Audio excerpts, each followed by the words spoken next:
आधी तुम्हाला पहिली कविता जी मी पाठवली ती तुम्ही बघितली असेल आणि ती तुम्हाला समजली असेल अशी मी अपेक्षा करतो. त्याचबरोबर त्याच्या ज्या PDF पाठवलेल्या होत्या फाईल्स ॲप्रिसिएशन आणि ॲक्टिव्हिटीजच्या त्याही तुम्ही बघितल्या असतील आणि तुमच्या पहिल्या कवितेचा अभ्यास पूर्ण झाला असेल अशी माझी अपेक्षा आहे. प्लॅनिंगनं अभ्यास केला, टार्गेटनं अभ्यास केला तर 100% आपल्याला यश मिळतं आणि आपण नियोजनानुसारच प्रत्येक गोष्ट केली पाहिजे. हे आपण नीट ठरवूनच घ्या आणि आपण त्या पद्धतीनेच पुढे जातो. आता आपल्याला याच्यानंतर दुसरी कविता बघायची आहे. आता दुसरी कविता जी आहे तिचं नाव आहे बास्केट फुल ऑफ मूनलाईट आणि ह्या कवितेचे सगळ्यात पहिले प्रश्न कसे आलेले आहेत बोर्डाला ते आपण बघू. 2019ला बोर्डाला ही कविता आली होती आणि आता बघा स्क्रीनवर तुम्हाला त्याचे प्रश्न दिसत आहेत. बघा कवितेचे स्टांजास दिलेले आहेत. O moon give me moonlight, basketful or two basketful with seeds of moonlight. From the city to my village on the sides of the path I want to sow many small small moons of light. The whole village goes to the city daily to work. It becomes dark on its way back as my village is quite far. The route is stuffed with full of snakes and scorpions. Neither bus nor cart plies. When my father returns home I must sleep and he goes back early in the morning while I am sleeping. ह्याच्यावर पहिला जो question आलेला आहे read the following extract and do the activities मध्ये complete the following lines. तुम्हाला याची कल्पना मी दिली होती. हे याच्यासाठी करतोय आपण की त्यामुळे बोर्डाला कशा प्रकारचे प्रश्न येतात याचा आपल्याला सराव होतो किंवा अंदाज येतो. पहिला आहे the poet wants to saw many. You have to complete the line. The whole village goes to the city dash dash dash dash. It becomes dark on its way back dash dash dash dash and when the poet's father returns home you have to complete it. A2 मध्ये WH question विचारलेला आहे. तुम्हाला मी हेही सांगितलेलं होतं 2 मार्काला. What does the poet wish to get from the moon and why असा प्रश्न आहे. आणि A3 ॲक्टिव्हिटी मध्ये write rhyming words for the following from the extract 1 मार्काला प्रश्न विचारलेला आहे. आता आपण याचे प्रश्न बघितले ठीक आहे. पण बघा कविता कवितेसारखी शिकायला हवी आणि म्हणून आता या कवितेच्या टायटल पासून लिहिली कोणी आहे आणि तिचं बॅकग्राऊंड काय तुम्हाला समजल्याशिवाय ही कविता नीट समजू शकणार. बास्केट फुल ऑफ मूनलाइट ही कविता लिहिली आहे सुनील शर्मा. ओरिजिनली ही कविता डोगरी भाषेमध्ये लिहिलेली आहे. This poem is written in Dogri language which is spoken in Terai area, Jammu Kashmir region and Himachal Pradesh. आता तुम्ही हा जो प्रदेश बघितला तर हा अतिशय कठीण असा प्रदेश आहे. उंचीवर आहे, जंगल आहे, पर्वतीय प्रदेश आहे आणि सगळ्यात मोठा प्रॉब्लेम आहे इथे खूप प्रॉब्लेम गरिबीचा आहे ठीक आहे. आता ह्या पार्श्वभूमीवर ही कविता आपल्याला समजून घ्यायची. बरं आता ही कविता जी आहे याच्यात स्पीकर कोण आहे. ही कविता जी आहे याच्यामध्ये एक छोटासा इनोसंट मुलगा आहे. Innocent child is the speaker of the poem and this poem is address to the world. Just see की हा जो मुलगा आहे तो कसा आहे. ही इज डिप्राइव्ड, वंचित आहे बिचारा. He is very poor. His family is poverty स्ट्रायकन.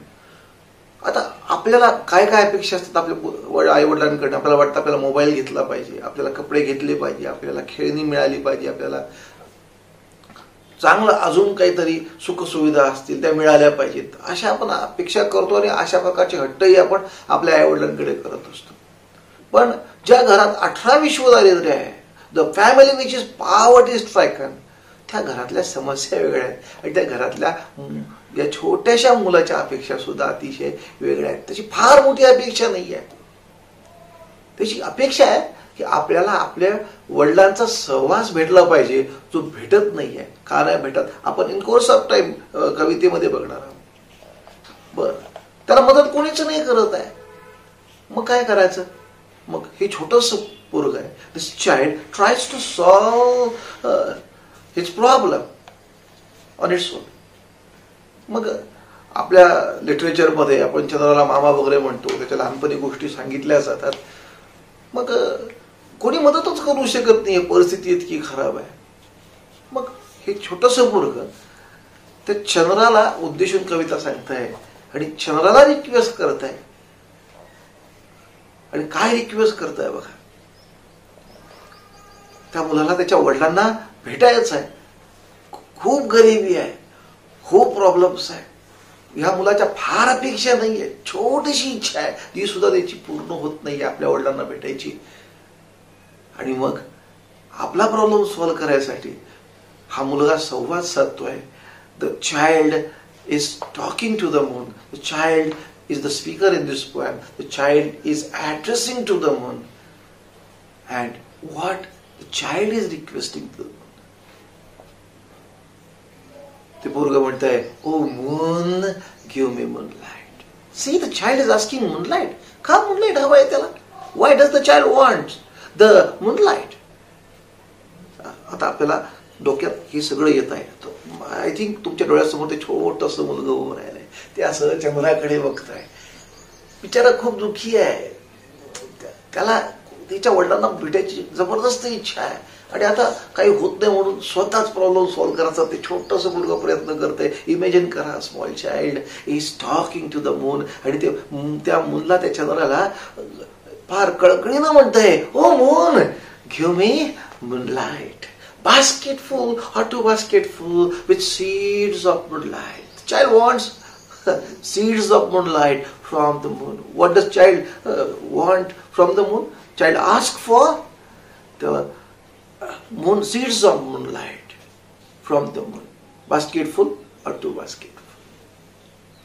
काय करायचं त्याला? What does the child want to do with the seeds of moonlight? See, the child is trying to solve the problem on its own. मग त्याला काय करायचंय त्याचा plan तो चंद्राला सांगतोय. आता बघा, मागं आपण बघितली होती की ऍबसेंट लिसनरला, डेड पर्सनला किंवा देवाला किंवा तत्सम गोष्टींना जेव्हा उद्देशून बोललं जातं तेव्हा कोणती फिगर ऑफ स्पीच असते? ती असते apostrophe. Here also the figure of speech is apostrophe. Why? Because moon is at rest. बर, मग चंद्राकडनं त्याला काय हवंय? The child wants seeds of moonlight from the moon. आणि त्याचं करणार काय? तो म्हणतो, from city to my village on the sides of path I want to sow many small small moons of light. काय करायचं आहे त्याला? What does the child want to do? From city to his village on the sides of path, रस्त्याच्या कडेला काय करायचं आहे त्याला? त्याला he want to sow the seeds of moonlight. त्याला छोटंसं पोरग आहे, त्याचं भावविश्वतही आहे आणि त्याच्या माहितीनुसार त्याला कळतंय की जर कशाच्या तरी बिया पेरल्या, इफ द सीड्स आर सोन, त्याच्यापासून झाड तयार होतं. बरं, मग the child is imagining that if he is sowing the seeds of moonlight on the sides of path, काय होईल? ती चंद्राची झाडं रस्त्याच्या कडेला उगवणार आहेत. आता असं त्याला काय करायचं आहे? He is going to sow the seeds of moonlight on the sides of path. Where? On the sides of path, from city to his village. आणि याचं कारण तो सांगतो, गावामध्ये रोजगार नाहीये, गरिबी आहे आणि म्हणून अख्ख्या गावाला, the whole village has to go to the city every day to work. बघा, ते पोरग म्हणताय, the whole village goes to the city daily to work. रोज अख्खं गाव कुठं जात आहे? ते गाव जात आहे शहरामध्ये काम करायला. तुमच्या लक्षात येत आहे बॅकग्राऊंड मध्ये काय आहे? त्या मुलाच्या गरिबी आहे, रोजगार नाही आहे, पैसे नाही आहेत. आणि ते नाही आहे म्हणून यांना आपलं स्वतःचं गाव सोडून they have to go, the whole village, all the people of the village have to go to city daily to work. आणि मग काय होतं? It becomes dark on its way back. आणि जेव्हा ते परत येतात तेव्हा काय होतं? It becomes dark on its way back. ते जेव्हा परत येतात तेव्हा अंधार पडतो म्हणे. As it becomes dark on its way back, as my village is quite far. The route is tough and full of snakes and scorpions. बघा परिस्थिती कशी आहे त्या डोंगराळ भागामध्ये. माउंटेन एरिया, हिली एरिया आहे, and now the route is very tough and it is full of snakes and scorpions. See, ग्रामीण भागातल्या सगळ्या समस्या त्या पुराच्या या बोलण्यात आपल्याला जाणवत आहेत. काय काय समस्या आहेत? What are the problems which are there in the rural area? Poverty, this is the problem. No good roads, this is the problem. Okay. अजून एक प्रॉब्लेम आहे अनएम्प्लॉयमेंट, बेरोजगारीचा प्रॉब्लेम आहे. आणि म्हणून आपलं गाव सोडून लांब दूरवर शहरात कामाला जायला लागतंय. The people have to go to the city to work because see there is the problem of unemployment. तुम्हाला विचारू शकतात की कोणचे कोणचे प्रॉब्लेम्स ग्रामीण भागातले इथे दिसत आहेत आपल्याला. तर you can write the answer. Problems like bad roads, unemployment, poverty, they are expressed in this way. So मग ते पोरगं त्याच्या दराला सांगताय की the whole village goes to the city daily to work. It becomes dark on its way back. As my village is quite far, the route is tough and full of snakes and scorpions. कसे problems आहेत बघा. Route is tough. Y? Because it is full of snakes and scorpions. See, just imagine kara, the people are coming back home. It's dark route. The route is very tough. रस्त्यामध्ये साप आहेत, विंचू आहेत, scorpions म्हणजे विंचू आहेत, snacks R there. आणि त्या परिस्थितीमध्ये एवढा धोकापत करून आता ही सगळी मंडळी काम दिवसभर काम. पोरगं पुढं म्हणताय, neither bus nor cart plies. अंधारात ही सगळी माणसं त्या डोंगराळ प्रदेशातनं विंचू, साप यांनी भरलेल्या रस्त्यानं येत आहेत. बघा प्रॉब्लेम किती आहे, कशा परिस्थितीत लोक जगतायत, कोणत्या संघर्षाला त्यांना तोंड द्यावं लागतंय. याची जाणीव तो एवढा मोठा आहे की एवढ्याशा मुलाला सुद्धा त्या सर्व गोष्टींची जाणीव आहे. आणि मग तो म्हणतो काय काय समस्या आहे. अजून समस्या, वाहनांची सोयच नाहीये. गावापासून शहरापर्यंत आणि शहरापासून गावापर्यंत यायला आमच्याकडे काहीच नाहीये. Neither cart nor bus plies. Cart means bullock cart, बैलगाडी सुद्धा नाही जात हो. बस तिचा प्रश्नच नाही.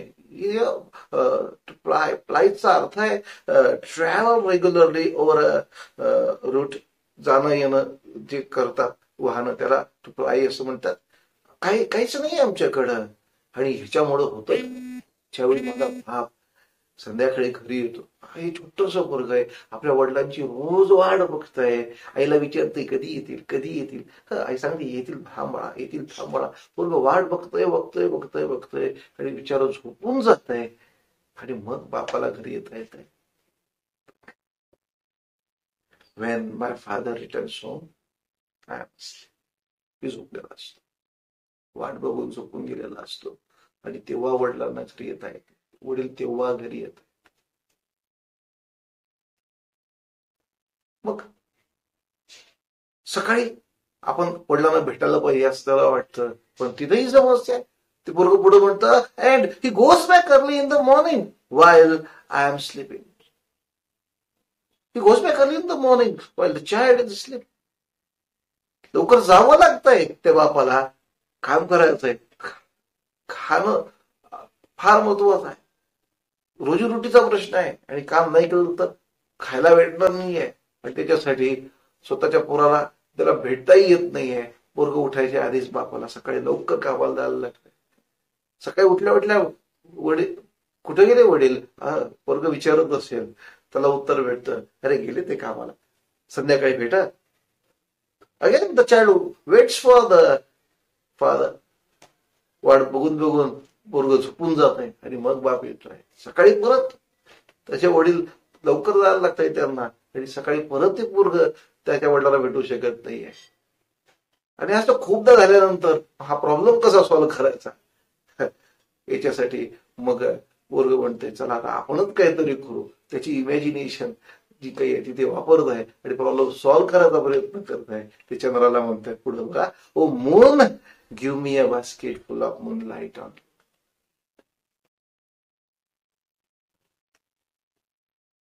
इमॅजिन करा काय म्हणताय. एवढ्याशा मुलाला लोन काय आहे हे माहिती आहे. भारतातल्या गरिबांची खूप मोठी समस्या, शेकडो लोक झगडत आहेत या दारिद्र्याशी. They are fighting against this utter poverty. आणि ही जी झगडत आहेत त्यांना यश येत नाहीये. ही मुलं ही माणसं दारिद्र्यातच जन्माला येत आहेत. Throughout their life time they fight against this poverty. आणि तरीही त्यांना त्यांचं कर्ज उतरवता येत नाहीये. ती त्या कर्जात जन्माला येतात व आयुष्यभर जीवनभर ते कर्ज फेडायचा प्रयत्न करतात आणि कर्जातच मरून जातात. असा खूप मोठा समाजाचा भाग आपल्याकडे. आणि कर्ज काय आहे त्यामुळे एवढ्याशा छोट्याशा मुलाला सुद्धा कळतं. आणि बघा ती पोरग भाषा कशाची करत आहे, कर्जाची भाषा करत आहे. अरे दे ना बाबा. He is asking moon, he is requesting moon, O moon give me moonlight on loan, basketful of moonlight on loan. अरे चल कर्जावर दे चल. सो का बरं, I want to light the dark route so that my father returns early. बघा हे पोरग आपल्या मनात घर करत आहे. आपल्याला वाटतंय अरे काय किती वाईट परिस्थिती आहे. आणि या इनोसंट मुलाला वाटतंय अरे अशा पद्धतीने आपण प्रॉब्लेम सॉल्व्ह करू शकू. जस्ट इमॅजिन छोट्याशा मुलाला काय हवंय. आपल्याला काय हवं असतं आपण खूप डिमांड करतो. मला मोबाईल पाहिजे, मला हे पाहिजे, मला ड्रेस पाहिजे, मला शूज पाहिजे. या पुराची छोट्याशा मुलाची इच्छा आहे काय, मला माझ्या बापाला भेटता आलं पाहिजे. आणि तेवढं सुद्धा त्याला जमत नाहीये. त्याच्या वडिलांना त्याला भेटता येत नाहीये. आणि त्याच्यासाठी तो चंद्राला म्हणतोय, O moon give me moonlight, basketful of moonlight on loan. I want to light the dark road so that my father returns early. का बरं बाप लवकर आला पाहिजे घरी. अरे तो म्हणतो अरे मी पण छोटासा मुलगा आहे. I too want to hear fairy tales and stories from. मला सुद्धा गोष्टी ऐकायच्यात माझ्या बाबाकडनं. इथं बघा दोन शब्द आहेत, fairy tales and stories. Tales and stories एकाच अर्थाचे दोन शब्द वापरले एकत्र. आणि जेव्हा असं केलं जातं तेव्हा फिगर ऑफ स्पीच असते, टोटॉलॉजी. दुसरी फिगर ऑफ स्पीच आपण बघितलेली होती की आता O moon give me moonlight, ही line throughout the poem repeat झालेली आहे. आणि when line are words are repeated then the figure of speech is repetition. ती फिगर ऑफ स्पीच असते रिपिटिशन. आणि या कवितेमध्ये आय टोल्ड यू अलिटरेशन पण आलेलं आहे. Give me basketful of moonlight असं हे पोरग म्हणतात. O moon give me basketful of moonlight. दे रे मला. का, I too want to listen fairy tales and stories from my father. He should come early, so I will sow the seeds of moonlight on the sides of. I want to sow seeds of moonlight. Alliteration's example है, sow seeds of moonlight. Sound is repeated pleasingly, and so the figure of speech is alliteration. छोटीशी अपेक्षा आहे त्या मुलाची. काय, what does child want from his father? He wants to listen fairy tales and stories from his father. आणि त्यातल्या त्यात ते पोरग म्हणते आय टू, मला सुद्धा. कारण तो त्या मुलाचा अधिकार आहे, त्याला तो मिळालाच पाहिजे. त्याच्या वडिलांकडनं त्याला गोष्टी ऐकायच्या आहेत. आणि लास्ट स्टांजामध्ये पोरग परत रिक्वेस्ट करते म्हणला, O moon, give me basket full of moonlight. I want to sow seeds of moon on the sides.